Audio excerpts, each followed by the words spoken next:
محمد صلی اللہ علیہ وآلہ وسلم بن عبداللہ بن عبد المطلب بن ہاشم بن عبد مناف بن قصی بن قیلاب بن مرہ بن قاب بن لعی بن غالب بن فخر بن مالک بن نظر بن قینانہ بن خزیمہ بن مدرکہ بن الیاس بن مزر بن نزار بن معاد بن عدنان. کچھ جنریشنز کے بعد اسماعیل علیہ السلام و بن ابراہیم علیہ السلام بن آزر یا تارخ بن نحور بن سروغ بن رعو بن فالغ بن ہود علیہ السلام بن شالخ بن ارفخشد بن سام بن نوح علیہ السلام بن لامک بن متوشالح بن ادریس علیہ السلام بن یارد بن محللئیل بن کنان بن انوش بن شیس و بن آدم علیہ السلام. دوستو یاد رہے کہ یہ صرف نبی صلی اللہ علیہ وآلہ وسلم کا شجرہ نسب نہیں بلکہ یہ نبی علیہ السلام کے علاوہ قرآن پاک میں موجود تمام 25 انبیاء کرام کا بھی شجرہ نسب ہے. اس چارٹ میں ہم نے یہاں پر سب سے پہلے حضرت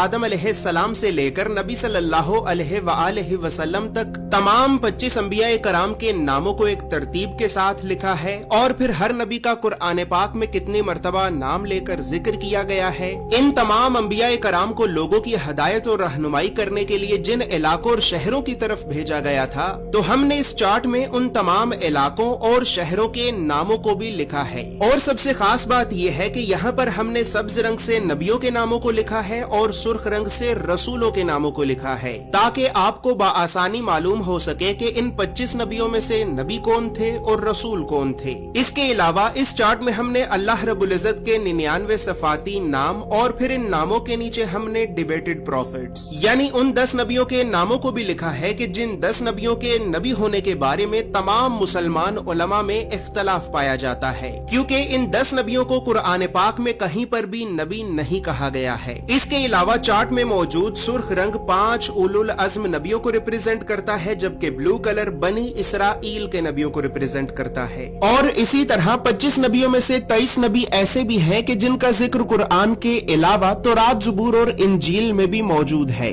لہٰذا اسی وجہ سے ہم نے انبیاء کرام کے عبرانی اور یونانی یعنی ببلکل ناموں کو بھی اس چارٹ میں لکھا ہے. ان تمام معلومات کے علاوہ نبی صلی اللہ علیہ وآلہ وسلم کے ساتھ خلفائے راشدین، بنو عباس، بنو امیہ اور اہل بیت اطہار کا کیا رشتہ تھا تو ان تمام خاندانی رشتوں کو بھی ہم نے اس چارٹ میں ایکسپلین کیا ہے. اس چارٹ میں موجود تمام معلومات اردو اور انگریزی دونوں زبانوں میں ہی موجود ہیں. اور دوستو چونکہ اس چارٹ کو بنانا ایک بہت بڑی ذمہ داری کا کام ہے لہٰذا اسی وجہ سے ہم نے 1000 سال پہلے لکھی گئی کئی مستند اسلامی کتابوں کا مطالعہ کر کے 1 سال کی ریسرچ اور محنت کے بعد اس چارٹ کو بنایا ہے.